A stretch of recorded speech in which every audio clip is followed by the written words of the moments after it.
NFT metaverses are on the rise, and for really good reason. These are fun social and gaming experiences that you can play together with your friends, and they give you lots of really unique aspects like ownership of the land or of the assets that you're playing with. Today, I'm going to go over my top 3 new metaverses that are emerging that you need to know about right now. Are you ready?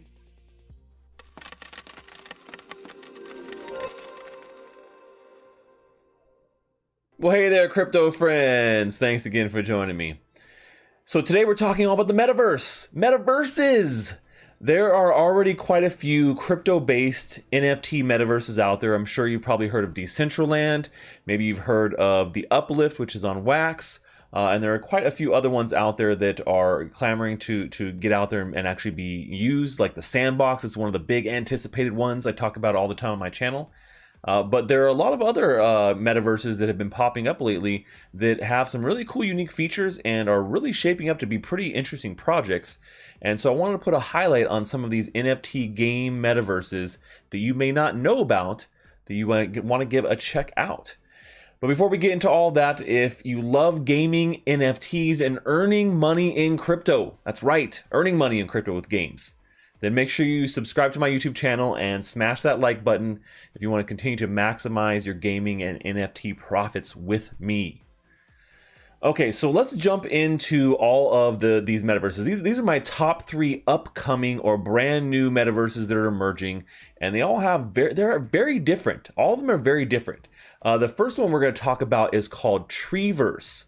Treeverse. This is a pretty interesting one. It has a very RuneScape style, almost Ultima Online style look to it, and has some pretty unique aspects. All right, so here we are over at the Treeverse website, and as you can see, this is like it's a pixelated kind of metaverse, right? So you've seen some of these other ones, and a lot of them are trying to go more 3D or VR style, and Treeverse kind of went the exact opposite. They decided to kind of create this, almost RuneScape-esque. Or I actually like to think of like Ultima Online. If you guys remember that game, it was one of the original online first MMORPGs ever created, and so Treeverse has a lot of feel to that. You can see it's a 2D pixelated type of experience, and I think that I love the fact that we can get back to that. The NFTs can bring us back to this, even though this is these are graphics that have been out of date for a very long time. But like I said, I think that there's a lot of interest in things like this because of the gameplay and the investment opportunity you can have. Now, their original Founders Land sale has actually sold out because you can actually have land in the Treeverse. That's one of the key components to a lot of these metaverse NFT lands, or they have them there. You can buy them, you can sell them, you can hold them for long-term value, or do something with them inside the game. And so Treeverse has that, and their land sale, it sold out, this Founders Land sale, and now the floor price for these lands is at about 1 Ethereum. So you see here, the lowest one you can get here on sale for buy it now is 1.17 Ethereum for a Founders plot in the Treeverse. So this game has definitely started to blow up a little bit more. It's less under the radar than the other 2 games that we're going to talk about today for these NFT metaverses, but still pretty affordable when it comes to these things. And there's some decent volume here, you can see, and the amount of owners is not bad either. About 3,700 owners, individual wallet owners of the Treeverse. So definitely one to keep an eye on in particular for upcoming metaverses. Now, the second one I want to talk about here is a little bit less known and a little bit newer, we'll say, but it's called Eververse. And so Eververse is a totally completely different style than Treeverse. This is actually a 3D style game. And they actually started this with launching a 10K generative PFP style project, and I feel like maybe that direction didn't work out as well as they wanted to, and so they've really I think pushed launching the game to be a central focus here. So you can see that right now you can still mint some of their first collection. I think that there's only maybe like 600 something left that you can mint, but if you look over here on OpenSea, the floor price is half of what the minting cost is. So, make sure you keep that in consideration. You can go and get some of these floor these floor heroes here, these avatars, and they're cheaper than what the actual mint price is. And there's actually quite a bit that are under that mint price. So you can actually look around and see ones that you might actually like to have.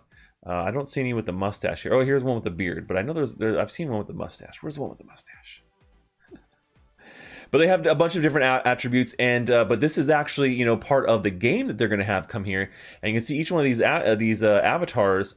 It can be part of the metaverse that they're early. And looking at this very early 3D footage, it actually looks pretty good. Like the movement of the characters and kind of what's going on here. Essentially, you know, the Eververse is going to be a social metaverse, and they'll have mini games you can essentially play with your friends. So you'll be able to use these avatars, the generated avatars, as your actual character in game, which I love, and you play all these mini games, right?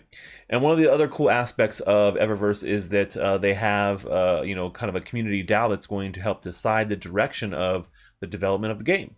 And this is something we've seen quite often in a lot of games, but maybe it doesn't work out all the time as well as a lot of these games think.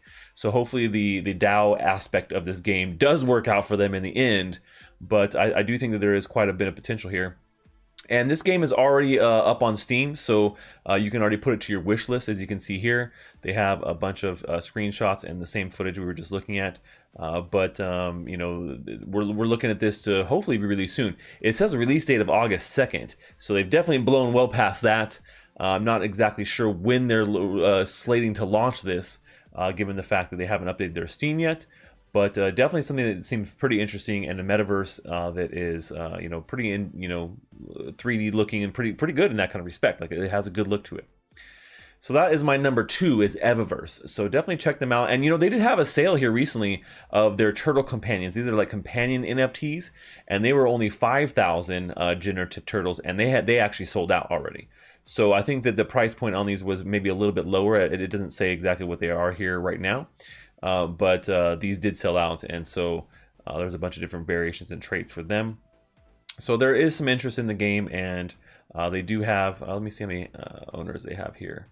So there's about a little over 3,000 owners for this project as well, and the volume is actually pretty good here in comparison to Treeverse. Oh, I'm sorry, it's a lot lower. I'm sorry, it's a lot lower. No, actually, it's actually a lot higher. So the volume traded here is 3.5 K. Yeah, so, and then this is 153, so a little bit lower in volume. So this is a little bit under the radar, but still definitely something worth checking out.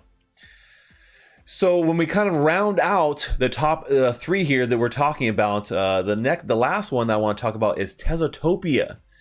And Tezotopia is a little bit of a different focus. It's really focused on land ownership and passive income through those lands. And that's a lot different than the other 2 we've talked about here already. And so how it kind of works is you have these Tezotopes, and you know, each one is very unique and has different resources on the land. And the land generates unobtainium, which is the actual in-game currency UNO, and it just launched on the Tezos deck, so you can find UNO there. But each land generates a bunch of different resources, and it does it passively. So it just every hour, kind of similar to like how our planet works, where you're generating assets kind of passively through kind of a passive type game. But the cool fact with this is that you can actually create new plots of land using some of that UNO and some energy, which is another resource there in the game, to be able to create new Tezotopes, new lands. And then you can keep doing this over and over again, right, to create more and more passive income. Now, it's not cheap to get to that level. You do have to generate quite a bit to get there, but you know, it is a very interesting thing. And so when we look at what is going on here, you can see here is the map, and new Tezotopes keep being added as they're you know, created here in the map. And you can see how crazy diverse they are. I mean, look at this crazy map. There's so much going on in each one of these lands that is become pretty busy, but very interesting looking map. Like when it comes down to it, this is one of the most interesting metaversal maps that I've seen so far. So and these lands are going for big money too. So if you look at the actual in-game marketplace, right, that this is a Tezos based project, so it is on Tezos. The other ones are Ethereum based, but this one you can see here on their in-game marketplace. The cheapest lands you can buy here are like about $2,300, about 450 Tezos to buy some of these very basic cheap lands. So people are definitely holding on to these. They don't seem to be selling a lot of them. If you just look at how many are on the marketplace in general, there's just not a lot. There's not a lot for sale. So there's only about 14 Tezotopes that are actually for sale right now. And so, getting in on this ground floor right now may make a lot of sense, seeing the price point that these are already at, and kind of how interesting the landscape is, and how you can claim your land and how it kind of works. You can see here as you create them, they kind of lock together, which is kind of interesting. And, so yeah, as they say, it takes 0.5 unobtainium and 50 energy points to develop one new Tezotope. So a very interesting way that they've gone about all these different metaversal projects. But these are all these are my top 3 metaverse projects that are up and coming that I think you should take a look at. It might be a good investment to get in here on the ground floor and get in early. And I want to hear what you guys have to say about it. I want to hear what you're thinking about metaverses. Do you love metaverses, or would you rather just invest in NFTs that are going to be used in games? Metaverses definitely have a whole nother kind of aspect to them. Usually like land ownership is involved, and there's kind of a lot of roadmap, right? There's a lot of work to be done to get these metaverses off the ground versus just a standalone game. So let me know what you think about that, and if you're bullish on metaverses like I am, or if you are more, a little more conservative and would rather stick to traditional art NFTs or just gaming assets as NFTs as well. Well, I think that's all we have for today, folks. Until next time, stash that crypto, friends.